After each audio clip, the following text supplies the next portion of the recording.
What if I told you the greatest scientific breakthroughs of our time, the theories that power our smartphones, predict the weather, even cure diseases, were born not in gleaming labs, but in crumbling courtyards and candlelit chambers over 2,000 years ago? Picture this, the air thick with the scent of papyrus and olive oil, as robed figures huddle over star charts scratched into clay, debating ideas so revolutionary they would echo through millennia. These were the world's first scientists, and their classrooms weren't just rooms, they were crucibles of human ingenuity, where the boundaries of knowledge were pushed further than anyone dared dream. Today, we're stepping through the arches of those forgotten academies to uncover how minds like Hypatia of Alexandria, Aristotle, and the scholars of ancient Baghdad didn't just study the world, they reinvented it. Think about the last time you marveled at a sunset or wondered why the stars moved. Chances are, someone in antiquity stood under that same sky, asking the same questions. But here's what's astonishing. Their answers weren't just guesses. They built observatories to track planets with jaw-dropping precision, distilled medicines from plants we still use today, and devised mathematical concepts so advanced, modern engineers rely on them. Yet their greatest legacy isn't just what they discovered, it's how they thought. These pioneers didn't have textbooks or the internet. They had curiosity so relentless, it turned temples into universities and myths into testable truths. And the most thrilling part, their methods: observation, debate, fearless questioning, are the same tools driving science right now, in labs from Tokyo to Cape Town. So why does this matter to you? Because every time you check a weather app or trust a doctor's diagnosis, you're standing on the shoulders of these forgotten giants. This isn't just a history lesson, it's a detective story. We'll decode scrolls rescued from volcanic ash, reconstruct experiments conducted with nothing but string and shadows, and meet the unsung heroes whose names were erased by time. By the end, you'll see ancient classrooms not as relics, but as mirror images of our own quest to understand the universe. The chalkboards may have changed, but the human hunger to explore, that's timeless, ready to walk those hallowed halls. Let's begin. Imagine a classroom with no walls, no desks, just the dappled shade of an olive tree and a handful of eager minds wrestling with the biggest questions of their age. This was where science began, not with whiteboards and test tubes, but with philosophers like Thales of Miletus, who stunned his students by predicting a solar eclipse using nothing but patterns he'd spotted in the sky. No telescopes, no satellites, just a man who trusted his eyes and his intellect enough to say, "The world operates by rules we can understand." That radical idea, that nature wasn't controlled by capricious gods but by discoverable laws, was the spark that lit the fire of scientific inquiry. These early scholars didn't just observe the world, they argued about it passionately. Picture the agora of ancient Athens, where Aristotle might pause mid-lecture to dissect a newly caught fish, using its anatomy to debate how life functions. Or Hypatia in Alexandria, drawing geometric proofs in the sand to show her students that the universe could be measured. Their tools were simple: a stick, a sundial, a jar of water, but their methods were revolutionary. They cross-examined nature like lawyers in a courtroom, demanding evidence. When Plato's Academy inscribed, "Let no one ignorant of geometry enter here," above its door, it wasn't elitism. It was a declaration that numbers held the keys to reality. What's most striking is how fluid knowledge was back then. There was no divide between science and art. Pythagoras saw music in the orbits of planets, while physicians like Galen studied poetry to hone their diagnostic skills. Compare that to today's hyper-specialized academia, where biologists and physicists rarely speak the same language. The ancients would have found that absurd. To them, every discipline was a thread in the same tapestry. When Eratosthenes calculated Earth's circumference by comparing shadows in two cities, he wasn't just doing geography, he was blending mathematics, astronomy, and even early data science. This interdisciplinary approach wasn't just innovative, it was necessary. Without libraries or journals, knowledge lived in conversations. A merchant returning from India might bring back a new numeral system, sparking a mathematical breakthrough. A midwife's herbal remedy could inspire a philosopher's theory of medicine. Unlike modern labs where equipment costs millions, their greatest resource was collective curiosity. That's why their classrooms were wherever people gathered: libraries, bathhouses, even battlefields. When Archimedes shouted "Eureka" in his bath, he wasn't isolated in a lab coat. He was part of a living network of thinkers who knew breakthroughs could happen anywhere. Perhaps we've lost something by locking science behind university gates and paywalled papers. The ancients remind us that discovery thrives where ideas collide freely, where a poet's metaphor might inspire an engineer, or a farmer's almanac could revolutionize astronomy. Their legacy isn't just what they knew, but how they shared it, openly, passionately, with the certainty that every mind in the circle had something to teach. As we stand in lecture halls today, maybe we should ask, what would science look like if we brought it back under the olive trees? The great library of Alexandria wasn't just a building, it was a living, breathing mind. Picture scholars from Greece, Egypt, Persia, and India gathered in its halls, debating under flickering oil lamps, their voices weaving together languages and theories like threads in a grand tapestry. This wasn't just a place to store scrolls, it was a collision point for the world's brightest thinkers, where a physician from Babylon might challenge a mathematician from Syracuse over the nature of the stars. The library's true power wasn't in its 500,000 scrolls, but in the conversations they sparked: lessons scribbled in margins, arguments that spilled into the streets, discoveries born from sheer intellectual friction.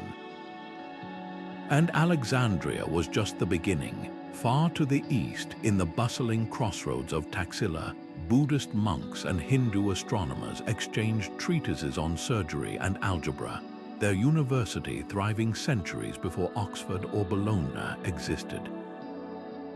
In Baghdad, the House of Wisdom became a beacon during Islam's golden age, where scholars like Al-Khwarizmi invented algebra while translating Greek, Indian, and Persian texts into Arabic. These weren't quiet halls of reverence, they were workshops of the mind, where ink-stained hands redrew maps of the known world and scribes raced to copy texts before they crumbled. The energy must have been electric. A single library could hold Euclid's geometry, Hippocrates' medical trials, and Archimedes' engineering sketches, all within arm's reach. Yet so much was lost. When Alexandria burned, flames consumed plays by Sophocles, star charts by Hypatia, and entire volumes on botany and zoology, knowledge that might have leapfrogged science forward by centuries. The destruction wasn't always dramatic. Sometimes decay did the work. Papyrus crumbled in damp storage rooms, ink faded, and worms feasted on scrolls in forgotten corners. What survives today, a charred fragment here, a quote preserved in another scholar's notes, is like finding single puzzle pieces from a vanished masterpiece. But here's where the story turns thrilling. Modern technology is stitching these fragments back together. Multispectral imaging can now reveal words erased by time, while algorithms cross-reference surviving texts to reconstruct lost works. A scrap of papyrus found in an Egyptian rubbish heap might contain Archimedes' treatise on infinity, previously thought gone forever. Even the library's catalogue, a kind of ancient Google, is being pieced together from references in letters and marginalia. Each recovery is a window into how they taught, diagrams drawn in sand, lectures punctuated by live dissections, students copying texts by hand not just to learn, but to add their own commentary. What's heartbreaking and inspiring is realizing how much they knew that we've had to rediscover. The Antikythera mechanism, a 2,000-year-old Greek computer, tracked planetary motions with gearwork so precise it wouldn't be matched until the Renaissance.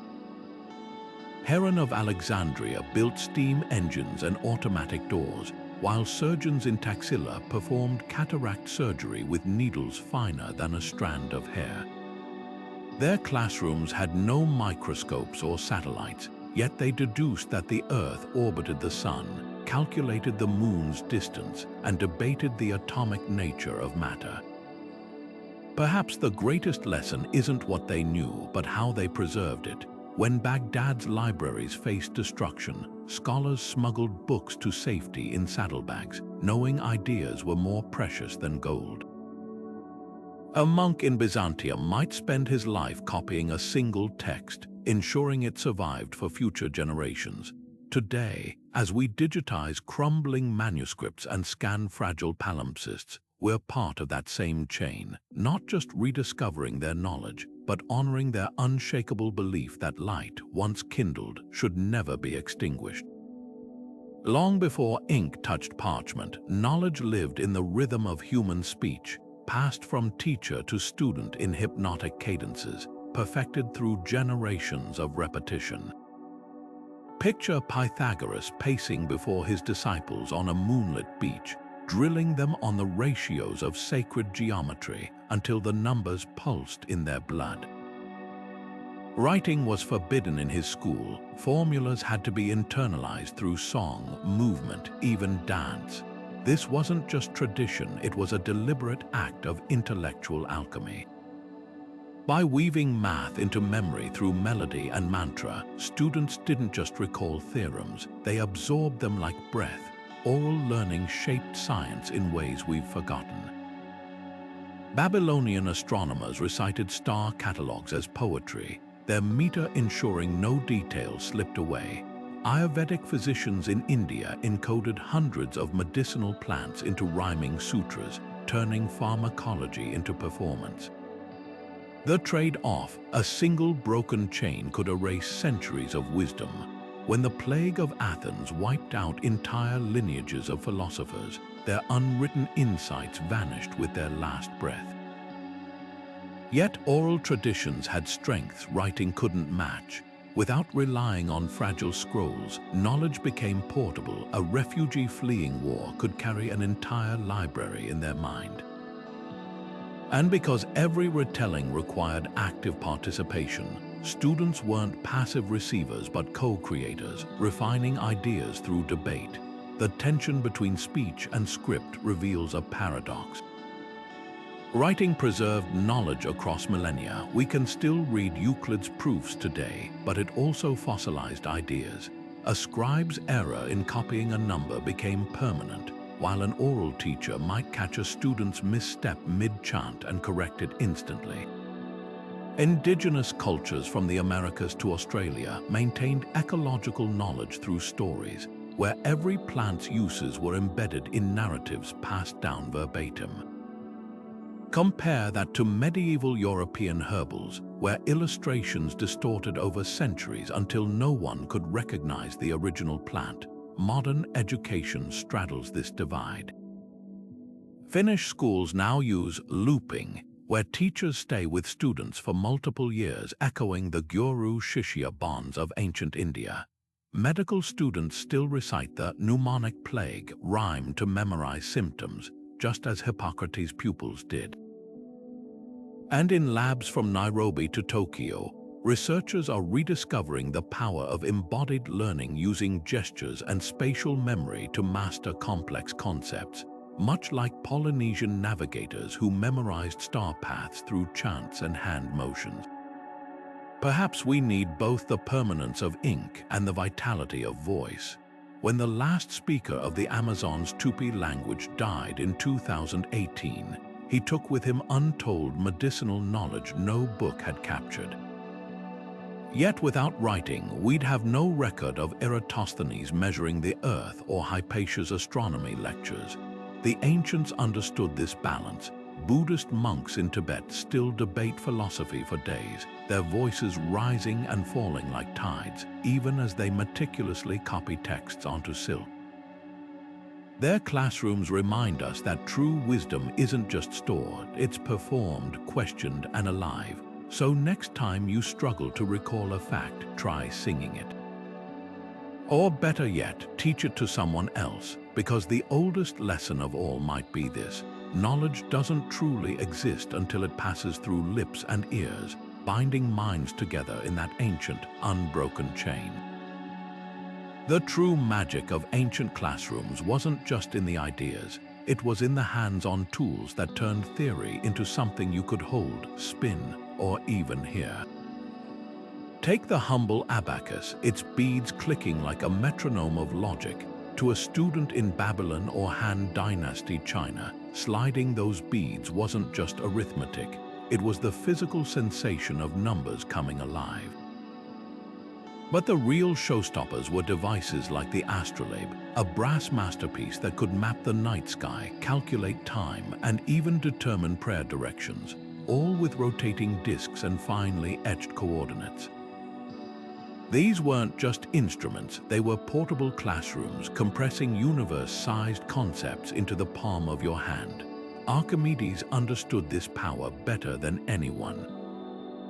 When he demonstrated levers and pulleys to students in Syracuse, he didn't just lecture about mechanical advantage. He hoisted an entire ship single-handedly using a system of ropes and gears. The gasps from the crowd weren't just awe, they were the sound of abstract physics snapping into focus. Recreations of his compound pulley system show how effortlessly it communicates force distribution, no equations needed. Even his famous Eureka moment came from a bath tool, proving the deepest insights often emerge from tactile experiences. What's striking is how these tools blurred the line between lab equipment and art. The Antikythera mechanism's bronze gears weren't merely functional, they were intricately engraved as if to say beauty was part of understanding. Persian astrolabes bore poetic inscriptions alongside celestial coordinates, marrying science with philosophy. Compare that to today's sterile lab apparatus. Ancient tools didn't just teach concepts, they inspired wonder. Modern education is slowly rediscovering this wisdom. MIT's Tangible Media Lab now builds interactive models that let students manipulate quantum physics with physical blocks, echoing how Greek teachers used sand trays to illustrate geometry. In Japanese schools, origami teaches fractal math, while Kenyan engineers repurpose bottle caps as binary counters. The through line is clear: when fingers engage, minds ignite. Perhaps we've overcomplicated learning with screens and simulations. The ancients knew that a sundial's moving shadow teaches astronomy more viscerally than any app. Their legacy whispers a challenge. What if every STEM lesson began not with a textbook, but with something to turn, balance, or build? After all, Archimedes didn't change the world through slideshows. He did it by handing people ropes and saying, "Pull." History has a way of fading certain voices to whispers, especially when those voices belong to women who dared to think boldly in eras that tried to silence them. Take Hypatia of Alexandria, striding through the marble halls of the Mausoleum with her students trailing behind, not because she was a novelty, but because her mind was a force of nature. She didn't just teach mathematics and astronomy. She redefined what it meant to be a scholar in a world where women were expected to remain unseen. Crowds flocked to her lectures not out of pity, but because her insights into conic sections and celestial mechanics were unmatched. Yet her story didn't end with accolades. It ended with violence, a grim reminder of the price women paid for intellectual independence. Centuries earlier, in the Mesopotamian city of Ur, another woman's voice echoed across time. Enheduanna, high priestess and astronomer, didn't just observe the stars. She mapped their movements with such precision that her celestial charts became the bedrock of Babylonian astronomy. Her hymns to the moon goddess weren't just poetry, they were early scientific records, blending myth with meticulous observation. But here's the tragedy. For millennia, her contributions were attributed to male scribes, her name nearly erased from the clay tablets she once held. The parallels to modern academia sting. Today, women in STEM still face what historians call the Matilda effect, the systematic downplaying of their achievements, where groundbreaking work is credited to male colleagues or dismissed as luck. Hypatia's fate mirrors the harassment female scientists endure online. Enheduanna's erased legacy reflects the gender citation gap, where studies by women are cited less often than those by men. Yet these pioneers also offer a blueprint for resistance. Hypatia taught in public squares when women were barred from schools. Enheduanna wielded religious authority to advance science. They didn't wait for permission, they carved their own classrooms. Rediscovering their stories isn't just about justice, it's about correcting the scientific record. When Hypatia refined the astrolabe, she wasn't just helping male astronomers, she was advancing a tool that would guide navigators for centuries. When Enheduanna tracked lunar cycles, she wasn't dabbling in women's work, she was laying the foundation for calendars still used today. Their work wasn't niche, it was foundational, woven into the fabric of disciplines we now take for granted. Perhaps most powerfully, these women prove that exclusion isn't inevitable. In 9th century Baghdad, mathematician Al-Aliya designed astrolabes for caliphs, her innovations celebrated rather than suppressed. In medieval Europe, Abbess Hildegard of Bingen conducted botanical experiments while composing symphonies, refusing to choose between art and science. Their careers reveal a hidden truth. Where societies nurtured women's intellect, breakthroughs followed. The barriers weren't about ability, they were about access. So what would science look like today if Hypatia's lineage had flourished unbroken? If every Enheduanna had been remembered, not erased? We're starting to find out. Modern archaeologists are using spectral imaging to recover women's names scratched out of manuscripts, while historians re-examine artifacts like the delicate surgical tools buried with Roman female doctors that rewrite our assumptions. Each discovery is more than a footnote, it's a thread pulled from a vast, unfinished tapestry of knowledge. The lesson here isn't just about adding women to the timeline. It's about recognizing how much richer science becomes when no voice is excluded. When Hypatia's students carried her teachings across continents, or when Enheduanna's star charts guided sailors, they proved something radical: genius has no gender. And the best way to honor them isn't with plaques or posthumous awards. It's by ensuring the next generation of scientists never has to fight so hard to be heard. Socrates never stood at a podium or scrawled equations on a chalkboard. His classroom was the Athenian marketplace, his tools nothing more than a well-placed why. And the patience to listen. Imagine him there, sandaled feet dusty from the agora, circling a young student like a sculptor assessing marble, each question chipping away at assumptions until truth emerged raw and unpolished. This was the birth of the Socratic Method, not a transfer of facts but an excavation of understanding. When Plato recorded these dialogues, he preserved something radical, a pedagogy where the teacher's role wasn't to impart wisdom, but to midwife it from the student's own mind. Fast forward to today's lecture halls, where multiple choice tests reward memorization over inquiry, and the contrast stings. Modern education often treats knowledge like a suitcase to be packed rather than a muscle to be exercised. Yet in laboratories from Stanford to Kyoto, researchers are rediscovering what Socrates knew. Breakthrough thinking thrives on dialogue, not monologue. Take the flipped classroom model, where students grapple with problems before lectures, turning teachers into facilitators of debate rather than sources of answers. It's Socratic learning wearing a digital disguise, proof that a 2,000-year-old technique can outshine smartboards and algorithms. The magic lies in the method's simplicity. Socrates might ask a geometry student, "How do you define a circle?" not to hear a textbook definition, but to expose the gaps between intuition and precision.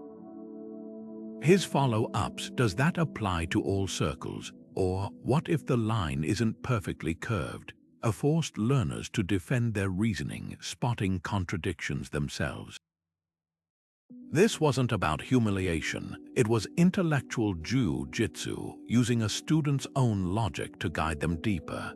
Philosopher Peter Boghossian modernized this approach in prisons, teaching inmates to dissect beliefs through questioning alone. The result, former skeptics of evolution began dismantling their own biases, not because they were told to, but because Socrates' gentle probing led them there. Science education could borrow this torch. Picture a physics class where instead of reciting Newton's laws, the teacher asks, "Why does the apple fall?" Students might argue gravity, but then comes the twist. How do we know it's not invisible strings? Suddenly, they're designing experiments to test hypotheses, just as Galileo did. Medical schools already use Socratic questioning in case studies, diagnosing fictional patients through collaborative reasoning rather than rote memorization. The lesson, facts expire, but the ability to interrogate reality never loses value. Critics argue Socratic learning is too slow for our data-saturated age. Why labor through questions when Google delivers answers in milliseconds? But speed isn't wisdom. When the Hubble Space Telescope's mirrors were found flawed, it wasn't a database that fixed them. It was engineers thinking Socratically, asking, what assumptions about light's behavior led us astray? The method's endurance across millennia isn't nostalgia, it's Darwinian. What survives isn't the strongest idea, but the most adaptable, and few tools flex like the art of asking, why? Perhaps the greatest testament to Socrates' legacy is how his death cemented his philosophy. Condemned by Athens for corrupting youth, he drank hemlock not as a defeated man, but as a teacher giving his final lesson. Convictions worth having can withstand even mortality's questions. Today, as AI churns out essays and chatbots mimic debate, we might ask, what would Socrates query first? Likely not the machine, but us. Why hand over the one skill that makes you human? Alchemy labs were anything but quiet. Imagine the clang of mortars, the hiss of molten metals, and the sharp tang of sulfur hanging in the air as students hunched over their workbenches. These weren't just workshops, they were theaters of transformation, where apprentices learned by plunging their hands into the unknown. A master alchemist might task a pupil with distilling mercury from cinnabar, not just to produce quicksilver, but to teach patience, precision, and the art of observing subtle changes, skills as vital to modern chemists as they were to medieval seekers of the philosopher's stone. What made alchemy revolutionary wasn't its mystical aims, but its insistence on documentation. Every failed experiment, every lump of lead that refused to gleam like gold, was meticulously recorded in cryptic symbols and vivid illustrations. These weren't just notebooks, they were the first lab manuals detailing how certain compounds reacted under heat, light, or pressure. When Robert Boyle pored over these manuscripts centuries later, he didn't dismiss them as superstition. He mined them for patterns, recognizing that alchemists had accidentally mapped the behavior of acids, bases, and solvents long before the periodic table existed. The parallels to modern science are startling. Today's graduate students still learn by replicating experiments, just as alchemical apprentices did. The difference: instead of chasing immortality, they're synthesizing vaccines or testing battery materials. But the core lesson remains: progress often emerges from soot-stained hands and failed trials. Take Johann Berger, an alchemist imprisoned by a king desperate for gold. Forced to experiment endlessly, he stumbled not on transmutation, but on something equally precious: the formula for porcelain, a discovery that reshaped global trade. Alchemy's real gift was its tolerance for ambiguity. Unlike rigid textbook chemistry, it embraced paradox, teaching that substances could be both material and spiritual, fixed yet mutable. This flexibility nurtured creativity. When medieval alchemists described metals growing in the earth or attributed personalities to elements, they weren't just being poetic. They were developing analogies that helped students grasp abstract concepts. Much like modern teachers use models of atoms or DNA, perhaps we've lost something by divorcing science from wonder. Modern labs rarely discuss the why behind reactions, focusing only on the how. But alchemists connected the glow of phosphorus to the flicker of stars, seeing chemistry as part of a cosmic dialogue. That sense of awe of science as a grand, unfolding mystery might be their most enduring lesson. After all, isn't the Large Hadron Collider, in its way, still searching for the philosopher's stone? Not gold, but the primordial particles that make gold possible. The tools have changed, but the human thirst to uncover, to transform, remains unbroken. Picture the docks of ancient Alexandria at dawn, where Euclid isn't lecturing from a pedestal, but kneeling beside a shipbuilder, sketching angles in the sand to explain how geometry can prevent a mast from collapsing. Or Aryabhata in the marketplace of Pataliputra, using a merchant's scales to demonstrate fractions by dividing sacks of grain. This wasn't math confined to scrolls. It was math with its sleeves rolled up, solving problems as tangible as the coins in a trader's purse or the curve of an arch in a city gate. What made their teaching revolutionary wasn't just brilliance, it was translation. Euclid didn't present his elements as abstract axioms, he framed them as tools. Need to divide land fairly after the Nile's flood. Here's how triangles ensure equal area. Aryabhata's astronomical tables weren't just celestial poetry, they helped sailors predict monsoon winds by tracking the moon's phases.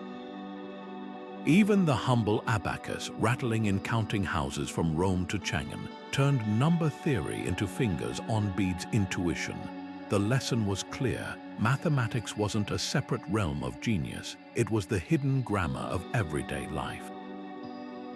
Contrast that with today's textbooks, where word problems about two trains leaving stations feel disconnected from reality. Ancient teachers knew better. When the Babylonians developed quadratic equations, it wasn't for academic glory. It was to calculate how much seed a farmer needed for a triangular field.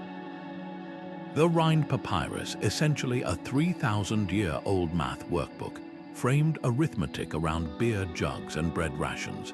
This approach did more than teach, it created a society where bakers used fractions to scale recipes, and masons employed the Pythagorean theorem centuries before Pythagoras was born. The secret lay in starting with the why before the how. A student struggling with Euclid's proof about prime numbers might have first heard a story about sieving lentils, how no smaller measure can divide a pile evenly unless it's a prime quantity. Aryabhata's verses on zero weren't recited in isolation. They were paired with the clink of coins in a money changer's booth, showing why place value mattered when tallying debts. Even the construction of the Parthenon served as a masterclass in ratios, its columns subtly tapered to correct for optical illusions, a lesson in applied mathematics etched in marble. Rediscovering this approach could transform modern math education. Imagine learning exponential growth by charting compound interest on a medieval spice trader's ledger, or grasping statistics by analyzing ancient census records from Babylon. Some classrooms are already trying. Singapore's bar model method visualizes equations as stacked goods in a market stall, while architects teach calculus through the domes of Roman pantheons. The key isn't dumbing down, it's grounding up. The ancients' greatest innovation wasn't a theorem, it was empathy. They understood that numbers only make sense when anchored to human experience. Today, as students panic over standardized tests, their ghostly chalk dust whispers a reminder. Mathematics began not in intimidation, but invitation. A hand extended across the abacus, saying, "Here, let me show you how this works in your world." Beneath the vast dome of a moonless night, a student squints at a flickering dot in Orion's belt while Ptolemy adjusts a bronze ring called an armillary sphere. Notice how its position shifts against the fixed stars, he murmurs, guiding their gaze. This wasn't just stargazing, it was cosmic detective work, where every twinkle held clues to the universe's architecture. Without lenses or light pollution, these astronomers turned the sky into an interactive textbook, teaching planetary motion through patient observation. When Brahmagupta in 7th century, Ujjain predicted lunar eclipses using only bamboo rods to measure shadows, he wasn't showing off, he was proving that the heavens obeyed mathematical rhythms accessible to anyone willing to look up and count. The brilliance of their method lay in its simplicity. A knotted string stretched between stakes could track a planet's retrograde loop. A bowl of water reflected constellations to map their symmetry. Students didn't memorize star charts, they internalized them by spending hundreds of nights sketching the same patch of sky until patterns emerged. Ptolemy's Almagest, often dismissed today for its Earth-centered errors, was revolutionary because it transformed raw observations into predictive systems. His lunar tables were so precise they guided sailors for over a millennium. That's the paradox, though their tools were humble, their rigor birthed concepts we still use, like celestial coordinates and magnitude scales for brightness. What's often overlooked is how deeply collaborative these sky watchers were. Persian astronomers at Maragha compared notes with Mayan calendar keepers, while Chinese court astrologers debated Greek theories of planetary spheres. The Silk Road wasn't just for spices, it carried star catalogues where annotations in Sanskrit, Arabic, and Greek crowded the margins. This was open-source science before the term existed. A Kerala scholar might correct Alexandria's measurements of Jupiter's orbit, and no one minded because the goal wasn't credit, it was accuracy. Modern astronomy education could learn from their patience. Today's planetarium shows dazzle with CGI nebulae, but something vital is lost when constellations are handed to us pre-drawn. There's magic in the struggle, the way Ptolemy's students groaned when clouds obscured Venus, or how Brahmagupta's apprentices cheered spotting Mercury's elusive glow just before dawn. That visceral engagement forged understanding no simulation can replicate. When you've tracked Saturn's slow dance across zodiac signs for years, Copernicus' heliocentric revelation doesn't feel like a fact, it feels like an inevitable epiphany. Rediscovering their techniques isn't nostalgia, it's a masterclass in scientific intuition. Amateur astronomers today still use Ptolemy's star-hopping method to navigate telescopes, while archaeologists employ Brahmagupta's shadow algorithms to date ancient ruins from sun angles in inscriptions. Perhaps the most enduring lesson lies in their notebooks, where mistakes weren't erased but annotated. Observation flawed by dust storm, or recalculated after spotting arithmetic error. They honored the process as much as the result, a humility often missing from modern labs racing for publications. Stand under the stars tonight, and you're stepping into their classroom. The same celestial clockwork they pondered still ticks overhead, indifferent to millennia. What changes is us how we listen.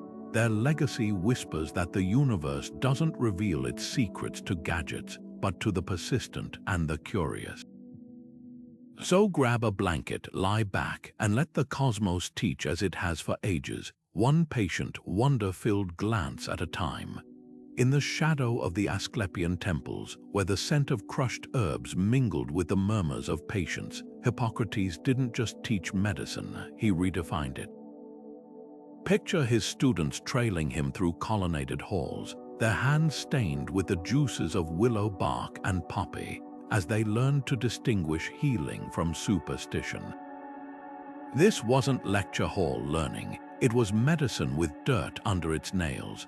Patients weren't case numbers, they were neighbors, their symptoms debated under plane trees as students practiced the art of observation. The pallor of skin, the rhythm of a cough, the way fever could linger like unwelcome smoke. The famous oath bearing Hippocrates' name wasn't just about ethics. It was a curriculum embedding lessons from centuries of trial and error into 4 solemn promises. Half a world away, in the bustling courtyards of Varanasi, Sushruta's students faced challenges even more visceral. Imagine the scene: a young apprentice gripping a scalpel fashioned from bamboo, preparing to perform rhinoplasty on a patient's nose using a flap of forehead skin, a technique so precise, modern surgeons still study its principles. The Sushruta Samhita, their textbook, didn't just describe procedures, it drilled them into muscle memory. Students practiced incisions on gourds and sutures on lotus stalks before touching human flesh, while the air hummed with the recitation of herbal properties. Turmeric for inflammation, sandalwood for burns, every remedy was a dialogue between earth and body. What united these schools across continents was their holistic vision. Greek physicians mapped the body's 4 humors not as rigid categories, but as fluid interactions shaped by diet, seasons, even emotions. In India, Ayurveda taught that health was balance between hot and cold, movement and rest, solitude and community. Compare that to today's fragmented care, where a cardiologist rarely asks about a patient's sleep habits, and a psychiatrist might overlook gut health's role in mental wellness. The ancients would have balked at such compartmentalization. When Hippocrates wrote, "Let food be thy medicine," he wasn't offering a platitude, he was insisting that a farmer's knowledge of soil was as vital to healing as a surgeon's knife. Their classrooms were living laboratories. The gardens of the Asclepian grew over 300 medicinal plants, each tended by students who learned their effects firsthand. In Taxile's medical university, scholars debated whether a fever's origin lay in corrupted bile or miasma from swamp air, not as abstract theory, but because the answer dictated whether to prescribe bitter greens or relocate a village. This wasn't just early environmental medicine, it was systems thinking centuries before the term existed.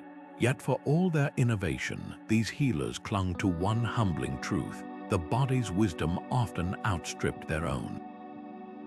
Sushruta's texts advised surgeons to wait for infection to localize before draining pus, trusting the immune system's timing.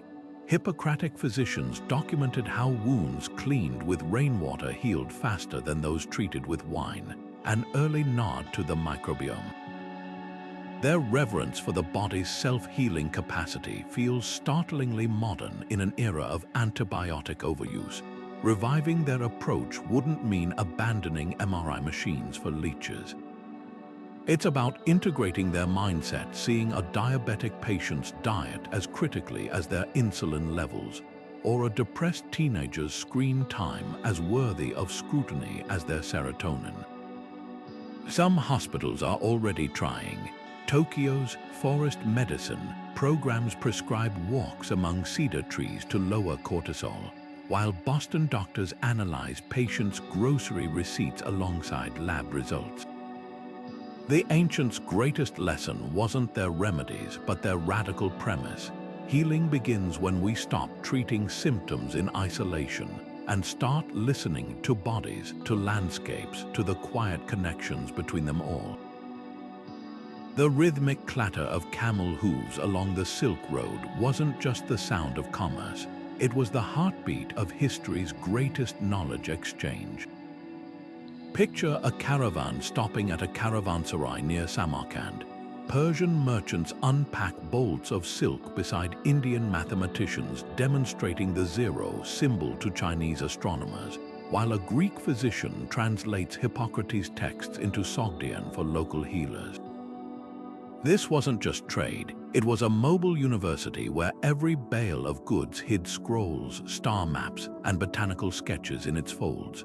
The real treasure wasn't spice or jade. It was the collision of ideas that happened when a Buddhist monk's meditation techniques met a Baghdad scholar's algebra problems under the same moonlit awning.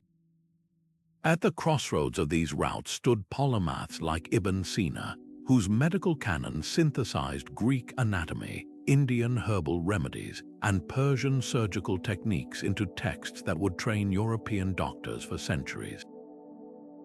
His genius wasn't just in compiling knowledge, it was in recognizing how each culture's strengths could fill another's gaps.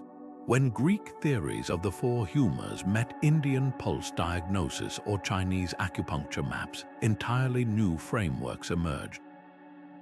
A remedy from the Himalayan foothills might solve a fever puzzle that stumped Alexandrian physicians, while Central Asian metallurgy techniques improved the surgical tools used in Moorish Spain. This was open innovation at its purest: no patents, no silos, just a relentless pursuit of solutions wherever they could be found. The scale of this intellectual traffic still astonishes. A single merchant's ledger from Dunhuang lists cargo like lapis lazuli alongside Sanskrit astronomical tables and Persian veterinary manuals. In Baghdad's House of Wisdom, teams of translators worked around the clock rendering Sanskrit texts into Arabic, Greek into Syriac, then back again, each iteration catching nuances the others missed. Errors crept in, but so did breakthroughs. A mistranslated Indian decimal point might lead an Arab mathematician to rethink fractions, while a Chinese alchemist's cryptic note about saltpeter could spark gunpowder experiments in Damascus. What's often overlooked is how deliberately these exchanges were orchestrated. Caliphs like Al-Mamun didn't just collect books. He dispatched envoys to India specifically to acquire medical texts offering their weight in gold. Tang Dynasty emperors established translation bureaus where Nestorian Christians, Zoroastrians, and Confucian scholars collaborated on multilingual encyclopedias. This wasn't passive diffusion, it was intentional, systematic knowledge integration. Modern science could learn from their inclusivity. When Ibn Sina debated whether light traveled in waves or particles, he wasn't wedded to Aristotle's authority or Indian optics alone. He tested both against clinical observations. The Silk Road's legacy whispers that breakthroughs happen not in isolation, but in the marketplace of ideas, where a Tibetan monk's meditation on perception might inspire a Persian optician to grind lenses differently. Today's labs, for all their tech, often lack that connective tissue. Perhaps the most poignant lesson lies in the fragility of these networks. When Mongol armies sacked Baghdad in 1258, they tossed so many books into the Tigris that the river ran black with ink for days. A stark reminder that knowledge, no matter how durable it seems, is only as strong as the bridges between minds. Yet even then, fragments survived. A Persian physician's note smuggled to Anatolia, a star chart copied onto silk and traded for salt. Those fragments challenge us to ask, what's our Silk Road? In an age of paywalls and proprietary research, are we building bridges or moats? The answer might determine whether future historians see our era as a renaissance or a cautionary tale. After all, the caravans didn't just carry ideas, they carried the future, one shared insight at a time. Deep in the stone-walled silence of a medieval monastery, a monk's quill scratches across vellum by the dim glow of a tallow candle. His workspace isn't a classroom in the traditional sense, no raised hands or heated debates, but this scriptorium is where science went into hiding when empires crumbled. While wars raged outside, these inkai-fingered scribes became the unlikely guardians of Aristotle's logic, Galen's medicine, and Ptolemy's star charts. Every curved letter they copied was an act of defiance against oblivion, a whispered promise that light would return to the intellectual world. What's astonishing isn't just that they preserved texts, it's how they transformed them. A single manuscript might travel from a ruined Roman villa to an Irish monk's desk, gaining marginal notes in Latin, Old Irish, and Arabic along the way. These annotations weren't mere scribbles, they were conversations across centuries. When a Benedictine monk in Monte Cassino corrected a translation of Hippocrates' aphorisms, he wasn't just copying, he was collaborating with a ghost. The parchment itself became a palimpsest of learning, layers of wax and erased ink revealing how knowledge evolved even in isolation. The physical labor was staggering. Imagine spending 6 months copying Euclid's Elements, only to smudge the final diagram and start anew. Yet the monks embraced this painstaking process as spiritual discipline. In their rule, Saint Benedict wrote, "Idleness is the enemy of the soul," but their work was anything but idle. A well-worn quill could tally more miles than a pilgrim's staff, tracing letters so precise, modern calligraphers struggle to replicate them. And unlike today's Control plus S mentality, every stroke was irreversible. A single mistake might mean scraping the entire page with a pumice stone. Their scriptoriums were prototypes for modern data centers, complete with backup protocols. Important works were duplicated and dispersed, one copy to Cluny, another to Canterbury, creating a medieval version of cloud storage. When Viking raiders burned Lindisfarne's library, copies of its treasures survived in Salzburg and Bobbio. This redundancy saved texts like Pliny's Natural History, which might have vanished when the originals crumbled in Alexandria's humidity, yet preservation came at a cost. Monks often prioritized religious or classical texts over local innovations, creating a skewed record. The medical breakthroughs of Saxon midwives or Celtic metallurgists rarely made it onto vellum, deemed too common for sacred scriptoriums. And the very act of copying introduced errors, a misread Greek sigma becoming a Latin C, altering a dosage in Galen's recipes for generations. Their legacy challenges our digital age. We've traded quills for keyboards, vellum for servers, but are we any better at safeguarding knowledge? A parchment codex can survive a millennium in a bog. A corrupted PDF might vanish before breakfast. The monks teach us that durability requires intentionality, not just storage, but stewardship. When a 14th century scribe added, "This book belongs to God," in the margin, he wasn't claiming ownership. He was reminding us that knowledge is a torch to be passed, not a trophy to be kept. Perhaps the most poignant lesson lies in what they chose to save. Amid Psalters and Gospels, they made room for Lucretius' atomic theories and Archimedes' geometry, not because it served theology, but because they recognized its intrinsic value. In that act, they defined what education truly means, preserving not just what's useful today, but what might illuminate tomorrow. As we grapple with decaying hard drives and obsolete file formats, their quiet dedication echoes a question: what will our scriptoriums be? The House of Wisdom wasn't just a library, it was a living, breathing crossroads of the ancient world's intellect. Picture its sun-drenched courtyards in 9th century Baghdad, where Persian astronomers huddled over Indian star charts, Syrian physicians debated Greek medical texts, and mathematicians from across the Islamic world gathered to hear Al-Khwarizmi explain his revolutionary treatise on algebra. The air would have hummed with a dozen languages, the scent of ink and parchment mixing with the tang of freshly ground lenses for optical experiments.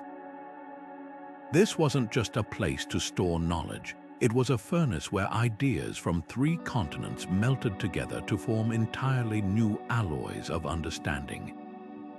At its heart lay an audacious project, the translation movement. Teams of scholars rendered Euclid's geometry into Arabic from Greek, converted Sanskrit astronomical tables into Persian, and adapted Egyptian engineering manuals for Baghdad's builders. But they didn't just translate, they interrogated. Marginal notes in surviving manuscripts show Hindu zero concepts being tested against Babylonian place value systems, or Aristotle's logic challenged by Buddhist epistemologies. When Al-Khwarizmi synthesized these influences into algebra from the Arabic al-jabr, meaning reunion of broken parts, he wasn't just inventing a new math, he was creating a universal language for problem solving that could bridge cultures. The house's true brilliance was its egalitarian ethos. Unlike the exclusive academies of ancient Greece or the monastic scriptoriums of Europe, its doors swung open to any scholar with something to contribute. Jewish physicians collaborated with Zoroastrian astronomers. Christian translators worked alongside Muslim mathematicians. Women like Al-Aliyah, who designed advanced astrolabes, contributed alongside men without controversy. This diversity wasn't incidental, it was strategic. The caliphs funding the house understood that breakthroughs happen at intersections, not in isolation. When optician Ibn al-Haytham corrected Greek theories of vision, it was because Persian lens grinders provided real-world data the ancients lacked. Compare this to modern academia's silos. Today's astrophysicists rarely speak with poets, and medical researchers often work parallel to engineers, yet the house's legacy proves how much we lose in those gaps. Its scholars didn't just tolerate different perspectives, they sought them out. A debate about planetary motion might draw on Indian trigonometry, Greek philosophy, and Bedouin star laws simultaneously. Their interdisciplinary approach birthed fields we now take for granted. Algorithms named for Al-Khwarizmi, chemistry from Arabic alchemia, even the scientific method itself, refined by Ibn al-Haytham's insistence on reproducible experiments. But the house's fate also carries a grim warning. When Mongol armies sacked Baghdad in 1258, the Tigris River reportedly ran black with ink from countless tossed manuscripts, a cultural hemorrhage so profound, some fields never fully recovered. The tragedy wasn't just the loss of texts, but the severing of connections. As libraries burned, dialogues between Jewish doctors and Muslim surgeons, between Persian geometers and Indian astronomers, were silenced mid-conversation. Centuries of collaborative progress evaporated in weeks. This duality, its vibrant openness and violent destruction, makes the House of Wisdom more than a historical footnote. It's a mirror. In an age where knowledge is digitized yet fragmented, where a researcher in Nairobi can video chat with a colleague in Oslo yet disciplinary walls remain high, the House asks us, what are we willing to risk for truly borderless learning? And how do we protect that ideal when the winds of conflict rise? Its empty courtyards whisper that no golden age lasts forever, but its surviving manuscripts prove that even fragments of shared wisdom can ignite revolutions centuries later. High above the jungles of Kapon, a Mayan astronomer priest adjusts a carved stone sighting tube, aligning it with Venus as it crests the horizon. Below him, apprentices press styly into bark paper, recording the planet's position alongside glyphs predicting its next appearance in 64 days. This wasn't mystical guesswork, it was mathematics in motion. the result of generations tracking celestial patterns with a precision that would leave modern astronomers speechless. The Maya didn't just observe the sky, they wove it into a living calendar so accurate, their calculations of Venus's cycle deviate from NAS, measurements by mere seconds. Their classrooms defied every stereotype of primitive science. At El Caracol in Chichen Itza, spiral staircases double as astronomical sightlines. When the moon rises at certain angles, shadows cast by the steps reveal hidden numerical sequences used for eclipse predictions. In the Dresden Codex, a bark paper manual surviving centuries of humidity, tables charting Mars and Jupiter's movements prove indigenous astronomers modeled planetary orbits mathematically 800 years before Kepler.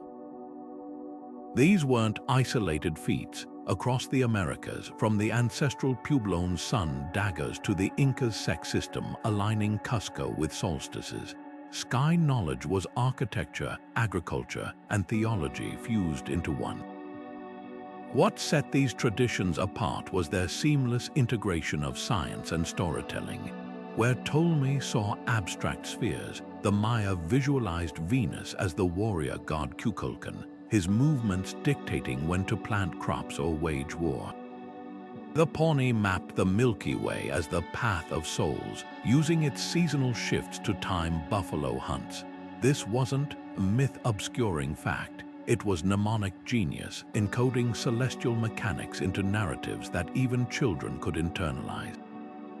Modern scientists are just beginning to appreciate how these story-based models preserved complex data across generations without written records. The tragedy lies in what was lost when colonizers burned codices as devil's work. Only 4 Mayan astronomical texts survived the flames, yet even these fragments reveal concepts like the zero placeholder and long count calendar ideas Europe wouldn't embrace for centuries. Spanish chroniclers dismissed indigenous observatories as temples, missing the precise notches in their walls that marked equinoxes. Today, archaeologists using LiDAR technology are rediscovering observatories hidden beneath jungle canopies, their alignments proving native skywatchers tracked not just planets, but entire galactic cycles spanning 26,000 years. Reviving these traditions isn't about rewriting history, it's about completing it. When a Navajo elder today teaches star navigation using the same constellation names as his ancestors, he's not preserving folklore but sustaining a scientific lineage that predicted supernova from atmospheric changes. The Maori's oral records of the Southern Cross's shifts are now helping astronomers study stellar proper motion. These living threads remind us that science thrives in many forms, sometimes in a planetarium, sometimes in the stories whispered around a winter fire. The real lesson: there are no primitive sciences, only different lenses for understanding the cosmos. Whether it's a Mayan priest predicting an eclipse from temple steps or a graduate student coding a simulation, the impulse remains the same: to look up, to wonder, and to leave a map for those who'll gaze skyward long after we're gone. The clang of a blacksmith's hammer in a medieval workshop wasn't just noise, it was the sound of knowledge being forged, one strike at a time. Guild halls across Europe, from the glassblowers of Venice to the armorers of Toledo, were more than trade associations. They were the STEM labs of their day, where chemistry hid in the glow of molten glass and physics lived in the balance of a cathedral's scaffolding. A master craftsman didn't just lecture an apprentice about alloys, he handed them tongs and made them feel the moment iron became steel, learning through fingers as much as formulas. These guilds perfected a model modern educators are still trying to replicate: immersive, iterative learning. Take Nuremberg's goldsmiths, who required apprentices to produce a masterpiece, not as a final exam, but as proof they could innovate within tradition. A young jeweler might spend years copying elder designs before adding his own twist, a floral motif here, a new clasp mechanism there blending respect for the past with space to experiment. The system's genius lay in its gradual reveal of complexity. A weaver's apprentice started with simple linen before tackling intricate silks, much like today's coder's progress from "Hello World" to machine learning. Yet guilds were also brutally pragmatic. Their famed secrecy, like Venetian glassmakers threatening death for sharing techniques, wasn't just about monopoly. It recognized that expertise loses value when spilled carelessly. When a Strasbourg stonemason guild hid tricks for calculating arch loads in cryptic sketches, they weren't being stingy. They were protecting hard-won knowledge from misuse by the underqualified. This tension between sharing and gatekeeping still echoes in debates over patent laws and open-source software. What's often overlooked is how guilds balanced individual creativity with collective standards. A master carpenter in Ghent couldn't just build chairs however he pleased. Guild inspectors would measure dovetail joints against iron reference models kept in the town hall. But within those strict tolerances, wild innovation thrived. The flying buttresses of Gothic cathedrals didn't emerge from solo genius. They were the result of generations of masons tweaking each other's designs.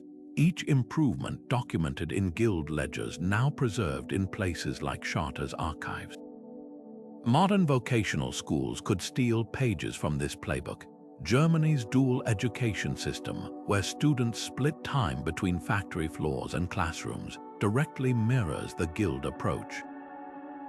So does Silicon Valley's culture of fail fast, iterate, which resembles a blacksmith testing 10 flawed blades to perfect the 11th. The key lesson isn't about controlling knowledge, it's about structuring its transfer so that skills compound across generations rather than resetting with each novice. The guild's decline holds warnings too. When they became overly rigid, limiting membership to sons of masters or resisting new technologies like the printing press, they stifled the very progress they once nurtured.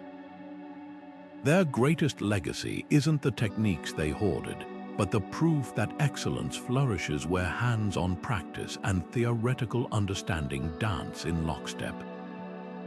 In an age of AI tutorials and virtual labs, we might ask, what wisdom are we losing by divorcing fingertips from learning? The answer might lie not in abandoning digital tools, but in designing them to echo that ancient rhythm.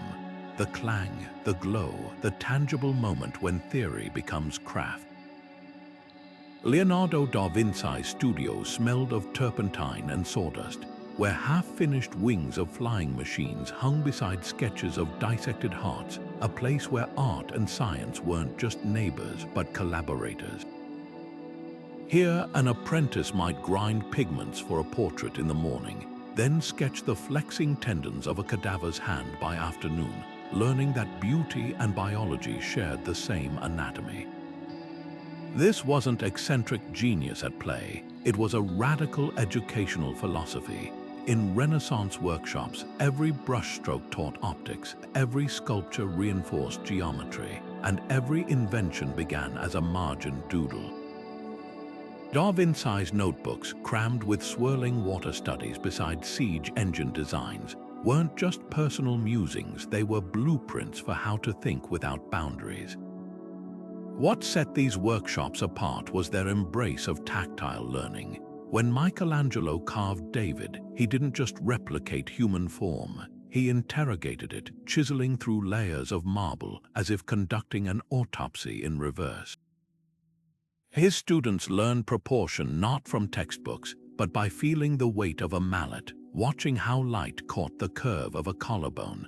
Similarly, in Verrocchio's studio, mixing paint became a chemistry lesson testing how lead white reacted with oils, or why crushed lapis lazuli turned water into celestial blue. These artists didn't just borrow scientific methods, they advanced them. Leonardo's layered glazing technique, for instance, emerged from his experiments with light refraction, a fusion of physics and aesthetics that made the Mona Lisa's smile seem to breathe. The real magic lay in their refusal to categorize. A page from Da Vinci's Codex Leicester shows whirlpool studies beside notes on lunar luminescence, as if the same laws governed water and moonlight. To him, these weren't separate disciplines, they were facets of a unified reality. Modern researchers call this systems thinking, but Renaissance masters lived it. When Brunelleschi engineered Florence's cathedral dome, he didn't consult static formulas. He built scale models, testing load distributions with chains and sandbags, blending architectural theory with hands-on trial. His workshop became a collaborative lab where masons, mathematicians, and painters debated curvature over shared sketches. Today's hyper-specialization could learn from this fluidity. Imagine if medical students attended life drawing classes to deepen their understanding of musculature, or if engineers prototyped with clay before 3D software. Some institutions are already bridging the gap. MIT's Maker Lodge teaches calculus through robot building, while surgical trainees at Imperial College London study Renaissance chiaroscuro to better interpret MRI shadows. The proof is in the parchment. When Da Vinci sketched the vortices of a water flow, he wasn't just drawing. He was modeling fluid dynamics centuries before Bernoulli's equations. His notebooks reveal that innovation thrives where observation and imagination share a workbench. Perhaps the most enduring lesson isn't about technique, but mindset. Renaissance workshops celebrated questions more than answers. A student might spend weeks grinding lenses, not to perfect a telescope, but to understand why curved glass flipped images, a puzzle that later unlocked breakthroughs in optics. This curiosity-driven ethos feels urgently relevant now, as AI threatens to automate rote tasks. The future belongs not to those who memorize facts, but to those who, like Leonardo, can spot the hidden connections between a bird's wing and a wind turbine, between the spiral of a shell and the structure of DNA. After all, his most revolutionary ideas began not in a lab, but in the margins where a restless hand turned scribbles into science. The quiet creak of a wooden press in 15th century Mainz might not have sounded like thunder, but its echoes would shake the foundations of learning forever. In Gutenberg's workshop, where metal type clinked like coins, each turn of the screw didn't just imprint ink onto paper. It stamped knowledge into the hands of butchers' sons and merchants' daughters. Before the press, a single copy of Aristotle's works could cost a scribe's yearly wages, chaining education to wealth. After, a printed textbook cost less than a pair of shoes, turning cathedrals of wisdom into neighborhood bookstalls. This wasn't just a change in scale, it was a revolution in who got to think. Consider the ripple effects. In Florence, a cloth merchant's daughter pores over a printed geometry manual, her calculations later improving the family's textile patterns. In Wittenberg, Luther's 95 Theses spread not as a whispered debate among clergy, but as a wildfire of pamphlets igniting public discourse. The very idea of classroom expanded from Oxford's hallowed halls to a farmer's kitchen table where children puzzled over printed herbals and almanacs. For the first time, knowledge could outpace its teachers. A student in Krakow might study Copernicus's heliocentric theory before his own professor had heard of it. Yet the press's glow cast long shadows. Just as today's digital divide leaves rural students buffering while urban peers stream lectures, early print disparities ran deep. Illuminated manuscripts for the wealthy had crisp Gothic type and hand-painted initials. Cheap pamphlets for the masses often smudged, their paper thin as onion skin.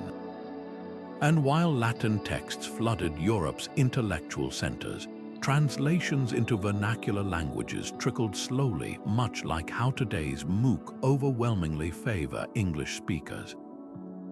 The press didn't erase hierarchy, it just reshuffled its gates. What Gutenberg began, we're still refining. The internet has become our movable type. with Wikipedia replacing the Encyclopedia Britannica, just as printed herbals supplanted monastic manuscripts. But both revolutions share a caution. Technology spreads tools, not justice. When 18th century Liverpool dockworkers pooled pennies to rent medical texts, they previewed today's open access movements fighting paywalled research. The pamphlets that fueled the Enlightenment also spread quack cures and propaganda, an early lesson that information abundance demands discernment. The press's true lesson isn't about machinery, it's about momentum. Each printed book was a spark, but the fire depended on night schools, lending libraries, and mothers teaching letters by candlelight. Likewise, today's tablets won't educate unless paired with teachers who inspire, communities that value curiosity, and policies that ensure broadband reaches beyond zip codes. Gutenberg gave us the seed, but the soil then and now is up to us. Salons and coffeehouses in 18th century Europe crackled with the energy of ideas colliding, where the clink of porcelain cups kept rhythm with debates about gravity, liberty, and the nature of light. Unlike the stiff lecture halls of universities, these were spaces where a countess could challenge Voltaire on ethics over tea, or a printer might sketch out political theories on a napkin next to Newton's latest treatise. The Café Procope in Paris became a hub where Diderot drafted entries for his encyclopedia between sips of coffee, while in London, the Royal Society's members hashed out experiments in backroom tables at Grecian Coffee House. These weren't just gatherings, they were intellectual ecosystems, thriving on the belief that a brewer's insight on fermentation might spark a chemist's breakthrough, or a musician's ear for harmonics could inspire a mathematician's equations. What set these spaces apart was their deliberate informality. There were no entrance exams, no titles required, just curiosity as the common currency.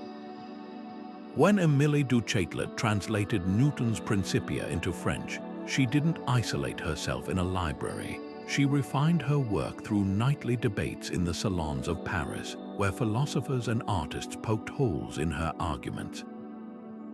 This culture of collaborative critique accelerated discovery. A botanist might overhear a poet's metaphor about plant growth and realize it mirrored his own observations under the microscope. Unlike today's siloed academic conferences, these conversations crossed disciplines as effortlessly as the wine flowed. The parallels to modern knowledge sharing are striking. Today's science cafes like the Café Scientifique movement spreading from Leeds to Tokyo revive this ethos, inviting astrophysicists and baristas to discuss black holes over craft beer. Online forums like Reddit's Ask Me Anything sessions let Nobel laureates field questions from teenagers, echoing the Enlightenment's belief that wisdom shouldn't be hoarded. Even the rise of coworking spaces where app developers and bioengineers share tables channels the same energy that once fueled Ben Franklin's Junto Club in Philadelphia, where tradesmen and thinkers met to improve their crafts and their city. Yet something vital has been lost in translation. 18th century salons weren't just about accessibility, they were crucibles of accountability.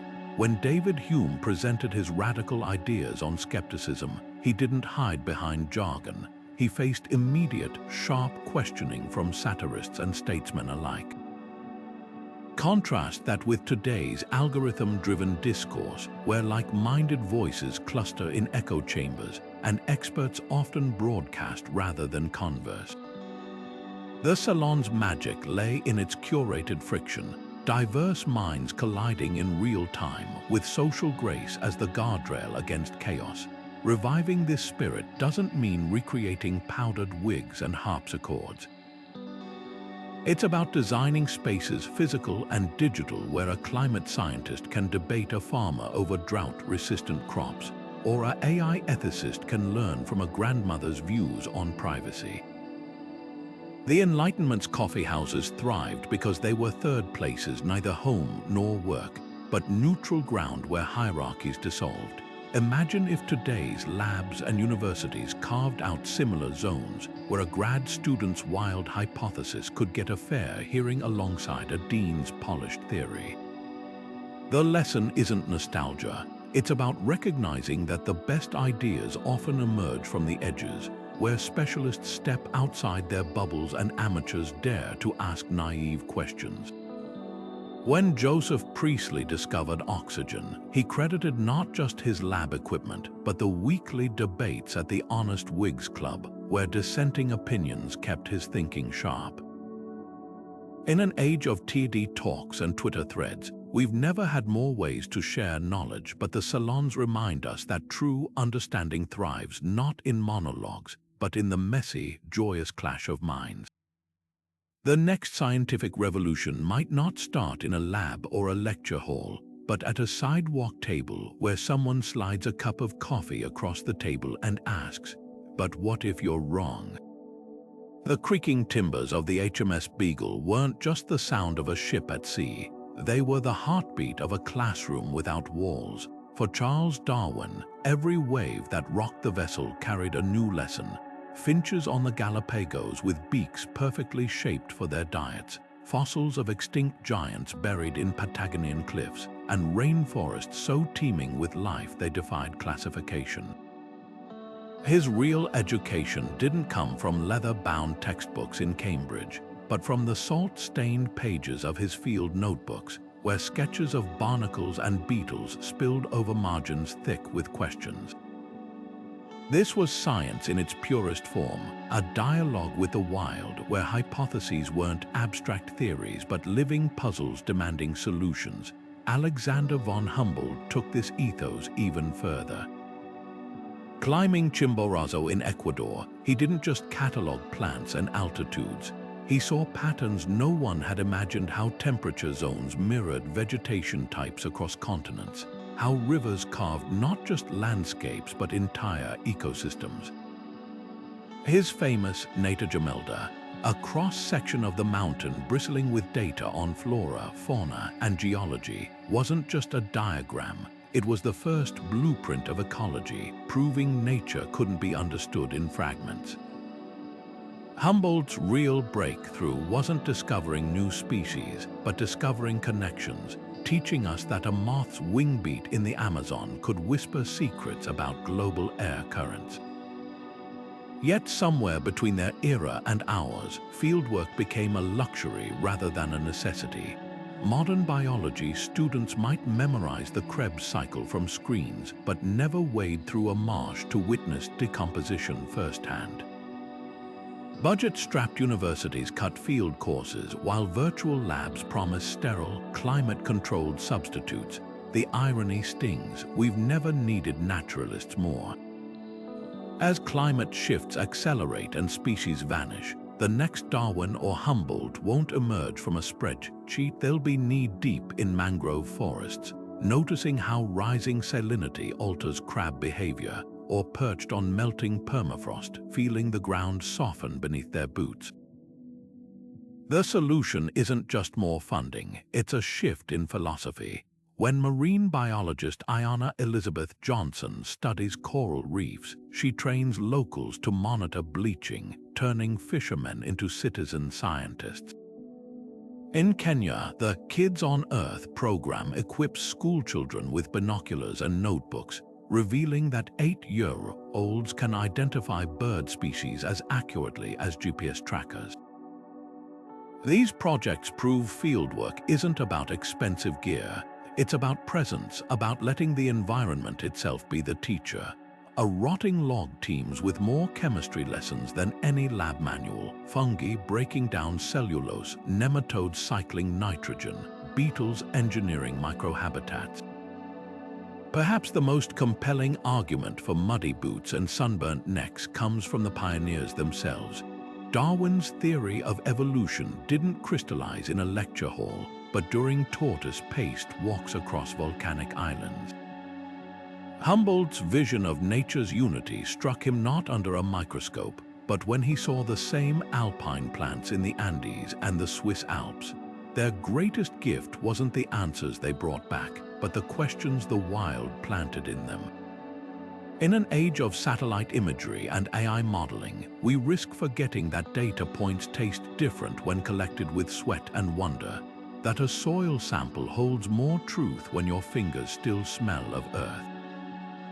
The classroom is out there, waiting, where every leaf and tide pool insists, look closer, ask why. The glass flasks in Antoine Lavoisier's laboratory gleamed with an almost surgical precision, each vessel carefully weighed before and after experiments, a ritual as methodical as it was revolutionary. In the late 1700s, his Parisian workspace wasn't just a chemist's den. It became the prototype for every modern science lab, where discovery wasn't left to chance but engineered through meticulous measurement. When he isolated oxygen by heating mercury oxide, it wasn't a eureka, a moment born from chaos.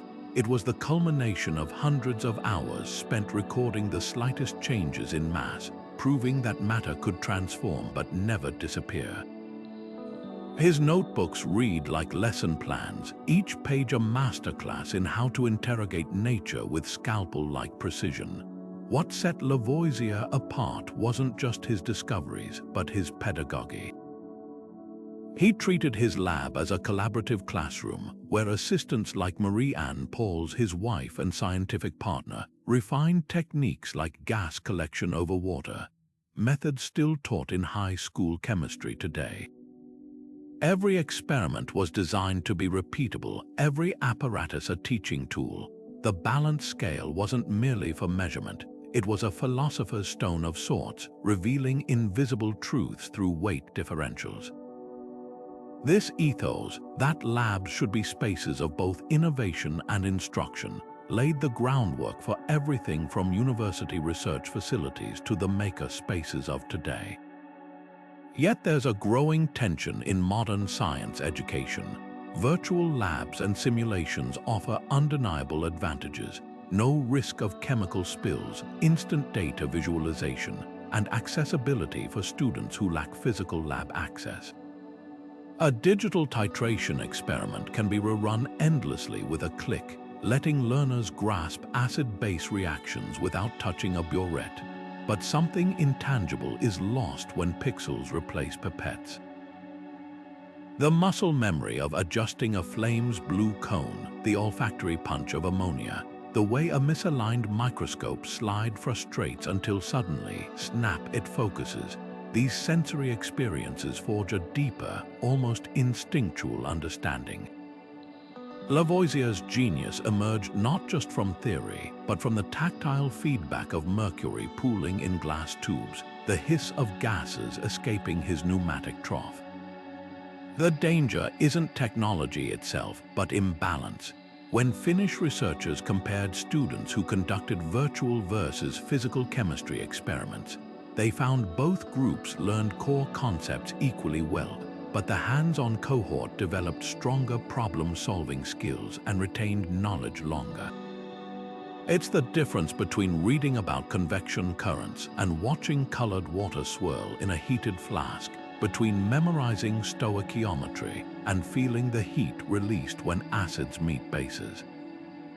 Lavoisier's legacy reminds us that science is as much craft as calculation. The tremble in a novice's hand when pouring a precise milliliter, the camaraderie of troubleshooting a faulty circuit, these aren't just peripherals, they're pedagogy in action. Some institutions are bridging the divide ingeniously. At MIT's Mixed Reality Lab, students wear augmented reality goggles that overlay molecular animations onto real beakers, merging the best of both worlds. In Ghana, low-cost lab-in-a-box kits pair smartphone apps with physical materials like pH strips and magnifiers, proving innovation needn't sacrifice tangibility. Even Lavoisier might approve. After all, his own breakthroughs came from refining existing tools like the calorimeter into something both precise and teachable. Perhaps the ultimate lesson lies in his downfall. When the French Revolution's tribunal sentenced Lavoisier to the guillotine, the judge famously scoffed, "The Republic has no need of scientists." How tragically short-sighted. Labs, real, bustling, hands-on labs, are where citizens learn to weigh evidence, challenge assumptions, and distinguish fact from dogma. Whether it's a child's first vinegar and baking soda volcano or a graduate student's electrophoresis gel, these experiences shape more than future researchers. They cultivate a society that values rigor, curiosity, and the humility to let experimentation, not ideology, guide progress. The Bunsen burners may have replaced Lavoisier's oil lamps, but the flame of inquiry he kindled still beckons. Look closer, measure carefully, and never stop testing the world. In the gaslit parlors of 19th century Britain, where women were barred from university lecture halls, something extraordinary took root. Candlelight flickered not over embroidery hoops, but over microscopes and geological specimens as members of the Ladies' Philosophical Society dissected starfish and debated Newton's laws. Denied formal credentials, these women transformed drawing rooms into laboratories, their teacups pushed aside to make room for electrical experiments and botanical sketches. Among them strode Mary Somerville, a self-taught mathematician who would later translate Laplace's celestial mechanics into English, her work so groundbreaking that the term scientist was coined to describe her. These gatherings weren't just polite hobbies, they were acts of quiet rebellion, proving that curiosity refused to be confined by petticoats or prejudice. What made these societies revolutionary was their resourcefulness. Without access to institutional libraries, they circulated handwritten summaries of scientific papers, early versions of today's open access journals. When excluded from Royal Society lectures, they invited sympathetic professors to give private tutorials, much like modern mentorship programs bridging gaps in STEM education. The Edinburgh Ladies' Educational Association even organized shadow classes, where women audited university courses unofficially, scribbling notes from hallway benches. Their ingenuity foreshadowed today's digital learning revolution, where platforms like Coursera and Khan Academy democratize knowledge for those outside traditional academy. The parallels to contemporary barriers are striking. Just as 19th century women used sewing circles as cover for chemistry discussions, today's marginalized students form coding clubs in community centers or study astrophysics through Discord servers. The Baltimore underground science space, founded by minority researchers denied lab access, echoes the Ladies' Philosophical Society's ethos, turning garages into DNA sequencing labs. Even the challenges remain eerily similar. Then as now, self-taught scholars face skepticism. When Somerville published her first paper, male peers insisted her husband must have written it, a bias that still haunts women in STEM, where studies show identical research is rated lower when attributed to female authors. Yet these societies' greatest legacy wasn't just defiance, it was their collaborative model of learning. Unlike the competitive, lone genius myth pervasive in modern academia, they embraced collective growth. Somerville's study group included astronomers, botanists, and linguists cross-pollinating ideas, an early blueprint for today's interdisciplinary labs tackling climate change or pandemic modeling. Their notebooks reveal marginalia richer than many textbooks. Try this calculation another way, or see Margaret's notes on seaweed acids. This culture of shared struggle and incremental progress mirrors the open-source software movement, where GitHub repositories become virtual parlors for global collaborators. Their story offers more than inspiration, it's a practical roadmap. Modern educators could adapt their peer teaching methods, like the chain letters, where society members added commentary to circulating scientific articles, a precursor to Wikipedia's edit threads. Museums might recreate their hands on conversazionies, where women demonstrated experiments for public audiences, blending outreach with skill building. Most crucially, their experience proves that exclusion doesn't equate to inadequacy. When denied proper glassware, these Victorian women used jam jars and perfume bottles to conduct chemistry. Today's under-resourced students rig Raspberry Pi computers from e-waste or 3D print lab equipment. The candlelit meetings of the Ladies' Philosophical Society didn't just illuminate scientific concepts, they lit a torch passed through generations. From the basement workshops of Soviet-era women engineers to the Nairobi coding camps where girls assemble solar-powered robots, the spirit persists. When doors slam shut, windows get pried open. And sometimes, through those windows, the future climbs in. Factories of the Industrial Revolution didn't just produce goods, they forged minds. Picture the thunderous interior of a Manchester textile mill, where young apprentices learned calculus not from chalkboards, but by calibrating the speed of spinning Jenny belts to prevent snap failures. Or Isambard Kingdom Brunel's drafting rooms, where engineers in training bent over blueprints for the Thames Tunnel, their fingers smudged with ink as they wrestled with the physics of pressure and buoyancy in real time. These weren't just workplaces, they were dynamic classrooms where theory met practice in a shower of sparks and steam. The genius of this system lay in its immediacy. Unlike university lectures abstractly describing mechanical principles, factory floors made consequences visceral. A misaligned gear taught the importance of torque more vividly than any textbook diagram. A boiler explosion underscored thermodynamics with tragic clarity. This learning by doing ethos birthed institutions like London's Mechanics, Institute's night schools where millwrights and machinists pored over geometry by gaslight, their calloused hands sketching solutions to problems they'd face at dawn. The parallels to today's coding boot camps are striking. Just as 19th century weavers transitioned into steam engineers through intensive apprenticeships, modern baristas and teachers reinvent themselves as data analysts through 12-week programming intensives, proving that rapid reskilling isn't new. It's a survival skill as old as industrialization. Yet the revolution's educational legacy wasn't just about technical prowess, it was about adaptability.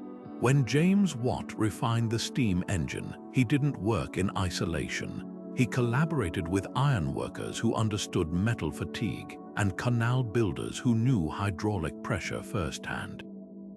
This cross-pollination of shop floor wisdom and scientific theory created hybrid innovators like George Stephenson, whose rocket locomotive blended physics with Pittman's intuition about coal combustion.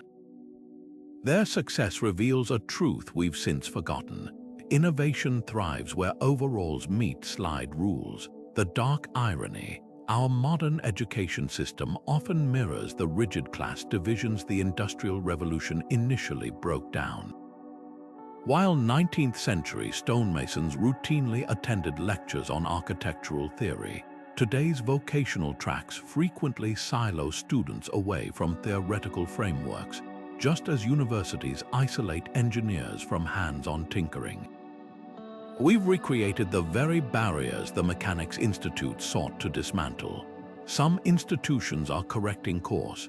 Germany's dual education system immerses students in factory robotics labs while requiring advanced math, while MIT's Maker Lodge mandates that all engineers, even theoretical physicists, complete hands-on machining certifications. This history holds urgent lessons for the AI age. Just as steam power demanded literacy in mechanics and thermodynamics, artificial intelligence requires fluency in data literacy and algorithmic thinking, skills currently concentrated in elite tech enclaves. The factories of the future won't clank with pistons, but they'll still need workers who can troubleshoot a neural network as readily as a Victorian engineer adjusted a drive belt. The Industrial Revolution's greatest innovation wasn't the spinning jenny or the power loom. It was proving that education must pulse in sync with industry's heartbeat, or risk leaving entire generations stranded on the platform as progress steams ahead. Einstein's patent office desk in Bern wasn't cluttered with lab equipment, just stacks of papers, a half-eaten apple, and the most powerful scientific instrument of all, a mind unrestrained by convention. Picture him at 26, doodling on scrap paper during lunch breaks, not equations but vivid scenarios. What if you chased a light beam? What if you fell freely in space? These weren't idle musings, they were revolutionary thought experiments conducted in the theater of his imagination. His famous elevator analogy, where a man in freefall can't tell if he's weightless or in deep space, didn't require a physics lab. It demanded only the courage to question the obvious and the creativity to visualize the impossible. What made Einstein's approach so transformative was its accessibility. Unlike the elite academic circles of his time, which often prized complex math over intuitive leaps, his classroom had no gates. A tram conductor could ponder relativity as deeply as a professor if they dared to daydream. His iconic train thought experiment, where observers disagree whether lightning strikes are simultaneous, didn't rely on advanced calculus. It hinged on a simple shift in perspective. Motion warps time itself. This democratization of discovery was radical. Centuries of scientific tradition had emphasized meticulous observation and controlled experiments, yet here was a theorist rewriting the cosmos with nothing but mental models. Modern neuroscience now vindicates his methods. When brain scans track creative problem solving, they light up not just the analytical prefrontal cortex, but the visual and spatial networks, the same regions Einstein used to ride light beams in his mind's eye. Studies of Nobel laureates reveal they're far more likely to engage in hobbies like music or painting than typical scientists, suggesting that cross-disciplinary play fuels breakthrough thinking. It's no coincidence that Einstein's violin was as vital to his process as his chalkboard. The act of bowing Mozart concertos may have tuned his brain to hear the harmonies of space-time. Yet today's education systems often sterilize this playful curiosity. Standardized tests reward memorization over imagination, while packed curricula leave little room for unstructured, what-if questions. Some classrooms are fighting this trend. In Oregon, a physics teacher has students role play as photons traveling through a makeshift space-time grid of jump ropes and hula hoops. Singapore's science curriculum now includes Einstein hours, a dedicated time for students to design their own thought experiments, whether pondering quantum cats or multidimensional universes. These aren't frivolous diversions, they're exercises in cognitive flexibility, training young minds to dance between the concrete and the abstract. The resistance to such methods often stems from a false dichotomy between rigor and creativity. Critics argue that without structured labs and equations, science becomes mere philosophy. But Einstein's notebooks reveal the truth. His seemingly whimsical scenarios were underpinned by relentless logical scrutiny. After imagining riding a light beam, he spent a decade wrestling with the math to describe it, proving that inspiration and discipline aren't opposites but partners in discovery. The Large Hadron Collider may cost billions, but the Higgs-Boson's theoretical foundation began with Peter Higgs doodling equations on a hiking trip, his mind as open as the Scottish moors around him. Perhaps the greatest lesson lies in Einstein's humility. He called his breakthrough the happiest thought of my life, not because it proved his genius, but because it revealed nature's elegance. When a child asked him how to become a scientist, he didn't prescribe textbooks. He said, "Think about why the sky is blue and never stop asking." In an era obsessed with STEM metrics and coding bootcamps, we risk forgetting that every paradigm shift in history, from Newton's apple to Curie's glowing elements, began not with a syllabus but with wonder. The next Einstein might be staring at a ceiling fan right now, imagining the blades bending time, waiting for a teacher who will say, "Tell me more." Digital waves now carry classrooms to every corner of the globe, an echo of Alexandria's ancient dream, but beamed through fiber optic cables instead of papyrus scrolls. A teenager in Mumbai masters quantum mechanics through MIT's OpenCourseware, while a grandmother in Buenos Aires learns watercolor techniques from a Korean artist's YouTube tutorials. This instant access would have dazzled scholars who once trekked months to study a single manuscript, yet for all its scale, something fundamental has shifted in how we learn.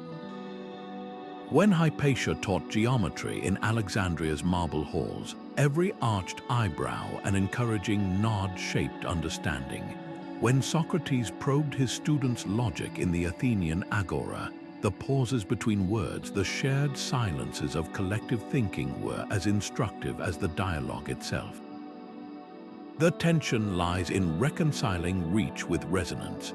Massive open online courses can enroll hundreds of thousands, yet completion rates hover around 5%.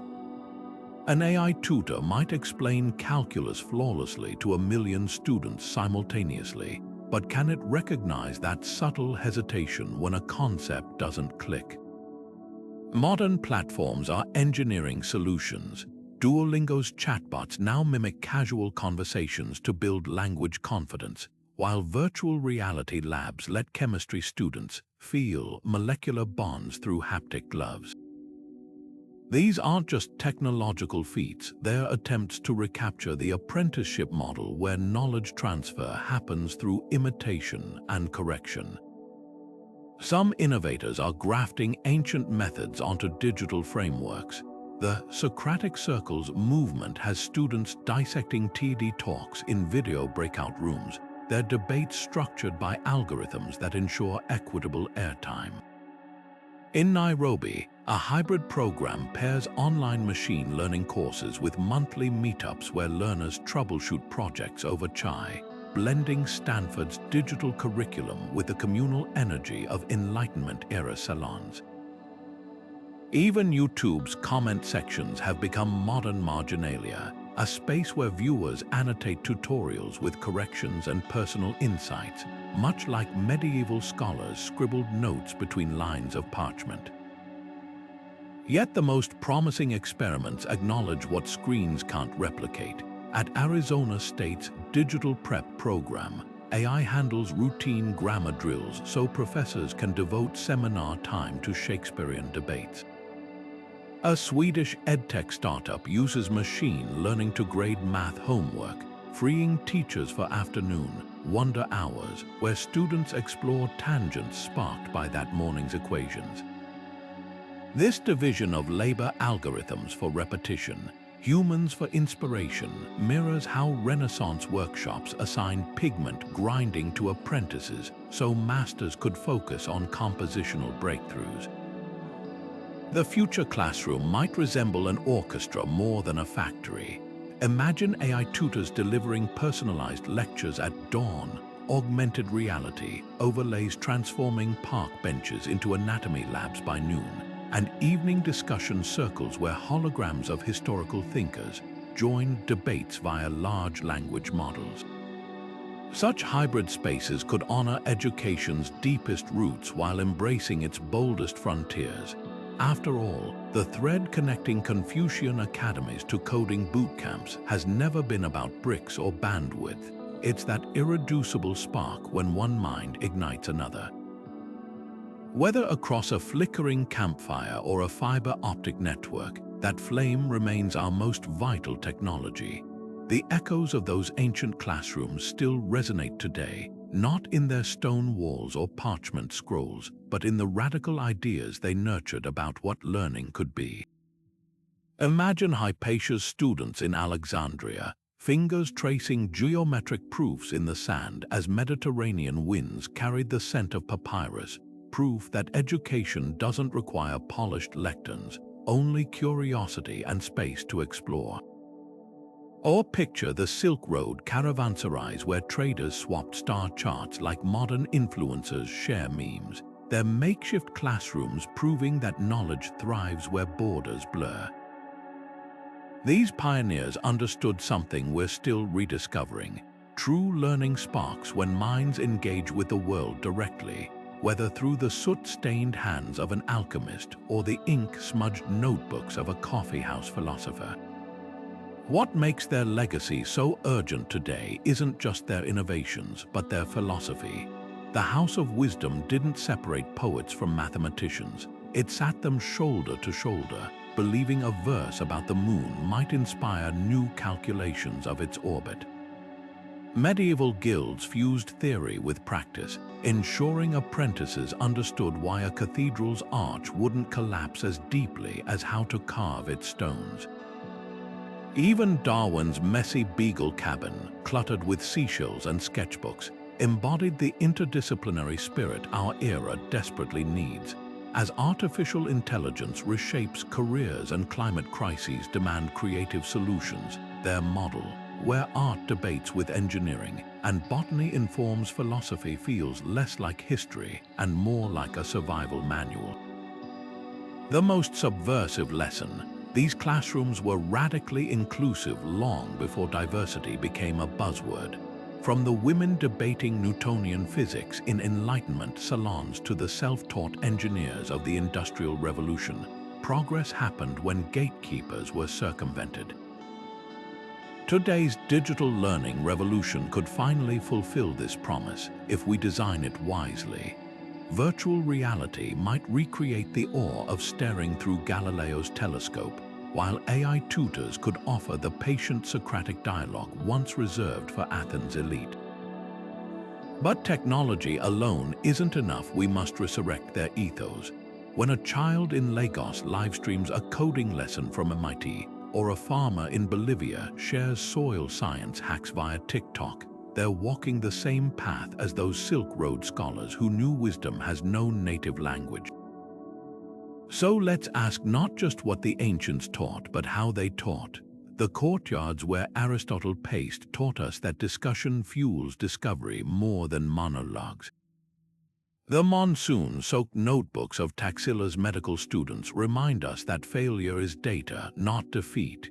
Even the humble abacus, its beads clicking like a metronome of logic, whispers that abstract concepts stick when we can touch them. Their classrooms weren't perfect. Gender barriers and cultural blind spots persisted, but their spirit endures wherever someone turns a kitchen into a chemistry lab or a subway ride into a philosophy seminar. As the screen you're watching this on glows with possibilities those first scientists could barely dream of, their question lingers: will we use these tools to build walls around knowledge or throw open the gates wider than they ever could?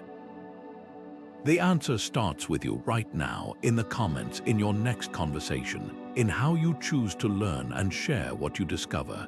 Because the greatest classroom isn't locked in the past, it's the one we're all building together, one curious thought at a